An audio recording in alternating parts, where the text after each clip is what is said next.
Bonjour à tous, aujourd'hui exercice sur les sommes, le symbole sigma, et ici une fonction qui est la fonction dite partie entière, donc je vais rapidement expliciter, qui est notée ici avec ce symbole.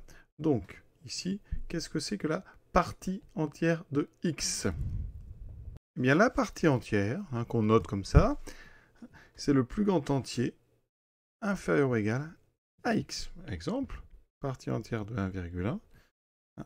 Plus grand entier inférieur ou égal à 1,1, c'est 1. D'accord. Partie entière de 1,9, c'est 1. Et après, on va donc ici avoir partie entière de 2. Inférieur ou égal à 2, ben c'est 2. Donc partie entière de 2, c'est 2. Partie entière de 2,9, c'est 2. Et après, on va changer à partir de 3. Donc ici, on va avoir besoin de travailler par intervalle. Et de travailler aussi sur les racines carrées. Parce qu'on veut la somme de k égale à n carré des parties entières des racines carrées de k. Alors regardons un petit peu cette somme. Donc ici, on va regarder. Donc on commence par S1, puisqu'on est sur n étoile ici. Donc c'est la somme de k égale 1 à 1. Donc ça veut dire qu'ici, vous n'aurez que la partie entière de 1. Donc ça vaut 1. S2, c'est la somme de 1. Alors je vais l'écrire. Somme de k égale 1 à 4. Des parties entières et de racine de k. J'ai donc racine de 1 qui vaut 1, plus racine de 2. Donc la partie entière de racine de 2, eh bien c'est 1. Plus la partie entière de racine de 3. Racine de 3, c'est 1,7, c'est encore 1. Plus, ici, la partie entière de racine de 4. Racine de 4, ça vaut 2, donc ça fait 2. Il reste 5, on va noter ça. Et puis on verra à la fin, avec la formule qu'on trouve, si ça correspond pour ces premières valeurs. Donc vous voyez qu'ici, eh bien, il y a tout un travail ici. Alors les trois premières, ici, valeurs, eh bien, on tombe sur des parties entières qui sont égales à 1. Parce qu'ici, les nombres racine de 1, racine de 2 et racine de 3, eh bien, c'est des nombres qui appartiennent à l'intervalle 1, 2, mais ouvert en 2. Et après, on passe ici sur 2, qui appartient à lui à l'intervalle 2, 3, ouvert. Donc si on fait S3, ça devient intéressant. On va avoir évidemment le même début. Donc on aura 1 plus 1 plus 1, c'est-à-dire les trois racines carrées qui tombent entre 1 et 2, ouvert en 2, plus ici partie entière de racine carrée de 4 qui vaut 2. Ensuite, vous avez la partie entière de racine de 5 qui vaut aussi 2. Racine de 6 a aussi une partie entière qui vaut 2. Racine de 7, racine de 8. Et ça change à racine de 9 parce que racine de 9, ça fait 3. Donc à chaque fois, vous voyez le dernier, c'est bien, c'est la partie entière qui augmente d'un. Donc ici, on a les 3 racines carrées qui tombent dans 1, 2. Et ici, on en a 5 qui tombent dans 2, 3. Alors, il va falloir en fait bien savoir à l'avance combien on a dans chaque somme de parties entières de racines carrées qui tombent dans l'intervalle 1, 2, 2, 3, 3, 4, etc. Donc ici, il va falloir regarder un petit peu dans les détails. Donc, on va regarder les valeurs de k. Quand k appartient donc à l'intervalle, alors je vais l'encadrer comme ceci, quand on est entre donc un entier n, alors on va plutôt prendre un entier j et un entier j plus 1, on sait que sa partie entière, c'est toujours égal à j, d'accord? Alors nous, ici, on a des racines carrées. Donc il faut que racine carrée de k tombe entre j et j plus 1 pour avoir partie entière de racine de k égale à j.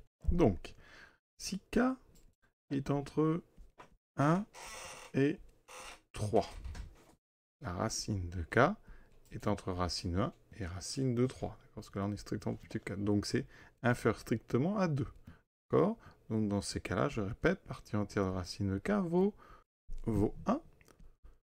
Ensuite, on va être de 4 jusqu'à 8, donc strictement plus petit que 9. Ici, la racine de k eh bien, sera entre donc racine de 4 qui vaut 2 et sera strictement plus petit que 3. Donc la partie entière de racine carrée de k, ça sera égal à 2. Et ainsi de suite. Donc qu'est-ce qui se passe? Il faut bien comprendre qu'ici, on a un carré. Et là, on a donc ici le carré suivant. D'accord? Moins 1. Et dans ces cas-là, la partie entière de racine carrée, c'est le 1 ici. Ici, on a 2 au carré. Et là, on a 3 au carré, moins 1. Si on veut généraliser, ici, on va avoir k au carré. Alors, on va pas prendre k, on va prendre une autre valeur. On va prendre j au carré. Donc, si k est entre j au carré et le j plus 1 au carré moins 1, eh bien, la racine de k sera entre le nombre j et strictement plus petit que j plus 1. Donc, la partie entière de racine carrée de k sera égale à j. Donc on va découper comme ça tous les nombres de 1 au carré en intervalles.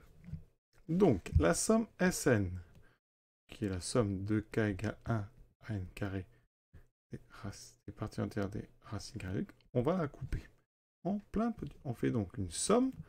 Ici, on va prendre donc la première de k égale 1, vous avez compris jusqu'à donc 2 au carré moins 1. Donc de 1 au carré jusqu'à 2 au carré moins 1. Ensuite, on prendra la somme de 2 au carré jusqu'à donc 3 au carré moins 1, etc. Jusqu'à la dernière. Alors, on va prendre un petit peu de place. Au milieu, vous avez trouvé donc la somme de j carré à j plus 1 au carré moins 1. Ensuite, il y aura l'avant-dernière, qui ira donc, alors qui finira en n carré moins 1, donc qui partait avant en n moins 1 au carré. Et c'est là que c'est un petit piège, hein. Vous avez un n carré qui va être tout seul. Parce qu'on aura ici donc la somme de n carré à n carré, c'est-à-dire vous aurez ici le dernier terme, n carré, il est vraiment tout seul, donc il faut falloir le considérer à part, c'est ceci. On a donc ici avec une racine carrée. Racine carrée de n carré, ça fait n, donc la partie entière de n, comme c'est un entier, ici vous aurez plus n. C'est pour ça que cet exercice, vous pouvez le trouver, il est assez classique, mais il est classique ici avec un n carré moins 1. Ici un n carré, donc on fait attention, le dernier terme est à considérer séparément, puisque c'est le seul ici de toutes les parties entières qui va donner n. Ici, si vous avez compris ma séparation, dans la première somme, donc à chaque fois, je n'ai pas écrit, mais j'ai partie entière de racine carrée. Dans la première somme ici, qu'est-ce qui se passe? Eh bien, on est entre 1 et 3. D'accord? On a donc des nombres qui sont entre 1 et 3, donc la partie entière ici, à chaque fois, elle vaut 1. Donc ça, c'est des sommes de 1. Ici, dans la deuxième somme, on est de 4 à 8, donc la somme, la partie entière sera 2. Après, ça sera 3. Ici, la partie entière sera j. Et dans la dernière somme, la partie entière sera n-1. Donc on a plein de sommes, de constantes. Dans chacune de ces sommes, eh bien, la partie entière de racine de k est une constante. La seule chose maintenant qu'on a à faire, c'est de savoir dans chacune des sommes combien on a de termes. Et pour ça, je vais bien regarder. Je vais vraiment étudier cette somme ici en détail. Alors, le nombre de termes, ça c'est simple. Le nombre de termes, vous prenez le plus grand, j carré plus 1 moins 1, moins le premier. Donc le dernier moins le premier, plus 1. Toujours penser à ce plus 1. Donc ça, c'est nombre de termes. Nombre de termes. Donc ici, le moins 1, le plus 1 s'annule. Il me reste j plus 1 carré moins j. Alors vous pouvez développer, vous pouvez factoriser si vous voulez. Dans tous les cas, les j carrés disparaissent. Il me reste 2j plus 1. Donc ici, cette somme contient 2j plus 1 termes. Ça veut dire que dans la première somme, quand je prends donc ici j égale 1, j'ai 3 termes. Dans la deuxième, 3, donc c'est n égale ici, vous voyez, c'est k égale 2, ou j égale 2, ça fera 5 termes. C'est ce qu'on avait vu tout à l'heure, il y avait 5 fois le terme 2. Dans le suivant, il y aura 7 termes, etc., etc. La dernière somme, eh bien, vous aurez donc 2 fois n-1 plus un terme, et ici on a ce n qui est tout seul. Et je réexplique rapidement pour tout le monde. Ici, donc, dans cette somme, on a le nombre k qui est entre j2 et j plus 1 au carré moins 1. D'accord? Donc, la racine de k est entre j, et ici, donc, comme on est strictement plus petit que j plus 1 au carré, cette racine est strictement plus petite que j plus 1. Donc là, d'après la définition de la partie entière de racine carrée de k vaut ici toujours l'entier inférieur ici qui est j. Donc voilà pourquoi on a cette somme. Et maintenant, on sait combien il y a de termes dans chaque somme. Et ça donne ceci. Ici, on a 1 fois 3 termes, plus 2 fois 5 termes, plus, donc le suivant, vous avez compris, 3 fois, ici donc, on a 1, 2, 3, et là ça monte de 2. Le suivant, j'explique, 4 fois 9. Ensuite, on aura ici j fois 2j plus 1, plus ici, donc le dernier, donc n-1, fois 2 fois, donc n-1, plus 1, plus mon n qui est tout seul. Donc si je mets ça sous forme de somme avec des symboles, ça fait la somme donc dj égale 1, donc à n-1, d ici j, multiplié par les 2j plus 1. Et on n'oublie surtout pas ce plus n ici, un petit peu piège, qui traîne à la fin. Donc il y a cette somme maintenant à calculer. Alors ça, je vous rassure, il y a des choses à connaître par cœur en maths, eh bien je vais vous les donner. Si vous les connaissez, tant mieux, sinon c'est le moment de les apprendre. Ici, dans le symbole somme, une somme finie, donc on a n-1 terme, on a 2 fois j carré, je développe, plus j. Je vais séparer en 2 sommes. La somme de j égale 1 à n-1 des 2j carré, plus la somme de j égale 1 à n-1 des j, et toujours plus n. Je vais juste sortir le 2 de la somme, il est en facteur de tous les termes, donc je peux l'extraire. Donc 2 fois somme de j égale 1 à n-1 des j carrés. J'ai donc la somme des carrés des entiers de 1 à n-1, et j'ai ici la somme des entiers de 1 à n-1. Celle-là, on la connaît déjà en terminale. Et ça, plus n. Donc je vais rappeler les deux formules, à savoir absolument par cœur. La somme, alors, on vous la donnera avec, par exemple, la lettre i, la somme de i égale 1 à n des i, ou alors la somme de p égale 1 à n des p, et ça, eh bien ça fait n fois n plus 1 sur 2. Et la somme des carrés fait n fois n plus 1, c'est facile, ça commence pareil. Il y a aussi une division, mais c'est par 6, et c'est ici fois 2n plus 1. Il faut connaître ces deux sommes par cœur, parce qu'ici on va s'en servir évidemment au rang d'avant. On est de 1 à n-1. Donc, je vais les écrire. D'après ce que j'ai, la somme de j égale 1 à n-1 des j, donc j'utilise la formule, mais je remplace n par n-1, donc ça fait n-1 fois n-1 plus 1, donc je vais tout écrire pour la première fois, n-1 plus 1 sur 2.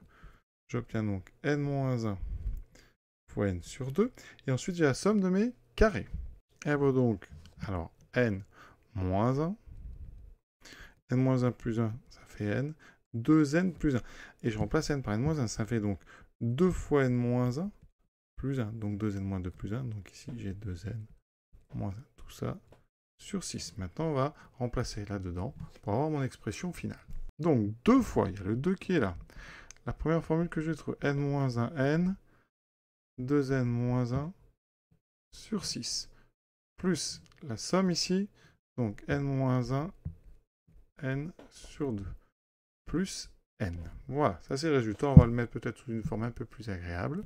Alors ce que je vous propose, c'est de factoriser déjà par mettre un sixième dessous, et même on peut mettre un n en facteur. Donc on a déjà n sur 6 en facteur. J'aurai donc ce 2 ici. 2n moins 1 fois 2n moins 1. Il faut bien prononcer. Plus, ici j'ai factorisé par n, et j'ai mis sur 6. Donc j'ai 3 fois n moins 1. 3 sur 6, ça fait bien sur 2. Et ici plus n, ce qui me donnera donc plus 6. D'accord? Parce qu'on a factorisé par un sixième. Ici, j'obtiens donc n sur 6. Alors, on va développer. Ici, on a 2n moins 1, donc ça fait 2n moins 2 fois 2n moins 1. Donc je développe, ça fait 4n carré, moins 2n moins 4n, donc moins 6n, plus 2, plus 3n ici, moins 3, plus 6. Il me reste donc, tout est sur 6. Alors, en haut, j'ai donc n fois 4n carré. Ici, 6n, moins 6n plus 3n, ça fait moins 3n. Et ensuite, on a donc 2 moins 3 moins 1 plus 6, ça fait plus 5. Voilà la formule qu'on trouve. Alors, on va la vérifier sur S1, S2, S3. J'espère que ça corroborera ce qu'on a trouvé. Regardons donc pour n égale 1. J'obtiens 1 fois 4 moins 3 plus 5 sur 6. Ça fait 9 moins 3, 6 sur 6. J'obtiens bien. Pour n égale 2. Donc ici, j'ai 2 fois 4 fois 4, 16, moins 6 plus 5 sur 6. J'obtiens donc ici sur 3. Et là, 16 moins 6, 10 et 5, 15. 15 sur 3, ça fait bien 5. C'est parfait. Pour n égale 3, donc 3. 4 fois 9, donc 36, moins 9 plus 5 sur 6. Donc ici, on simplifie, ça me fera 1 sur 2. Donc ici, moins 9 plus 5, ça fait moins 4. Ça fait donc 32 sur 2. J'obtiens bien 7. Donc ça a l'air de bien fonctionner tout ça. Voilà, on a terminé donc avec cet exercice. Donc l'idée vraiment majeure de cet exercice, c'est qu'il faut comprendre que si le nombre k appartient à l'intervalle d'entiers, on peut noter ça comme ceci. J carré, j plus 1 au carré, moins 1. D'accord? Eh bien, ça, donc la racine carrée donc, de k, déjà, va être ici, donc, entre donc j et j plus 1, strictement ici. Ah, par contre, je mets un intervalle cette fois-ci. Je mets plus des entiers parce que là, la racine carrée sort du monde des entiers, pour souvent, racine de 7, racine de 8, etc. Et donc, dans ces cas-là, la partie entière de racine de k vaut toujours j. C'est vraiment comme ça qu'on a fait. Et on a cherché, après, dans la somme, combien il y avait d'entiers par intervalle. Je rappelle qu'ici, dans cet intervalle d'entiers, on prend le plus grand moins le plus petit plus 1. D'accord? Le nombre de termes dans un intervalle qui va de, par exemple, quand on a une somme qui va de P à Q, eh bien on a Q moins P plus 1 terme. Ça c'est important. Le plus grand moins le plus petit plus 1. Et ensuite, après, bien sûr, il faut connaître les deux formules ici. Somme des entiers de 1 à n et somme des carrés de 1 à n. Voilà, ça c'est très important. Il faut que ça rentre. Voilà, l'exercice est terminé. Exercice sympa, hein, vraiment, il y a des choses à faire. Hein. Les sommes, les parties entières, travailler la racine carrée, vous voyez, il y a quand même vraiment un exercice qui n'est pas facile. Voilà. Ça reste un classique, mais il faut apprendre à faire ce genre de choses. Je vous souhaite une bonne fin de journée à tous. À bientôt!